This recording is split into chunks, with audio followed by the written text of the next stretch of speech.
मध्यकालीन भारतातील रहस्यमयी व सगळ्यात सुरक्षित किल्ला म्हणून ओळखला जायचा आणि या किल्ल्याला कोणीही जिंकू शकलं नाही। आज जो दुर्गम दुर्ग देवगिरी आपण पाहत आहोत तो उभा राहायला 200हून अधिक वर्ष खर्ची पडली आहेत। देवगिरी जणू इंद्राची अंबारी, साक्षात देवराज इंद्राच्या सुरक्षेसाठी उच्चतम कोटीची सुरक्षा यंत्रणा राबवून दुर्गकोट उभारावा त्याच किंवा त्यापेक्षाही कणभर जास्त काळजी देवगिरी उभारताना घेण्यात आली आहे। हे किल्ल्याचं मुख्य प्रवेशद्वार आहे, त्याला महाकोट म्हटलं जातं। हाच किल्ला महाराष्ट्रातील छत्रपती संभाजीनगर मधील दौलताबाद येथे आहे।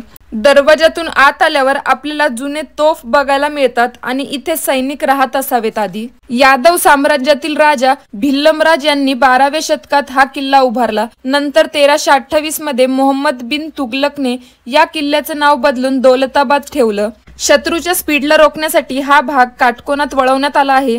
आता हा दुसरा दरवाजा आहे आणि दुसऱ्या दरवाजातून आत आल्यावर समोर तिसरा दरवाजा आहे आणि त्या समोर हा फेक दरवाजा आहे। तिसऱ्या दरवाजातून आत आल्यावर मोठे कव आपल्याला बुरुज दिसतात। चौथ्या पाचव्या दरवाजातून आत आल्यावर आपल्याला आणि इकडे हे मंदिर आहे, सरस्वती बारव दिसते।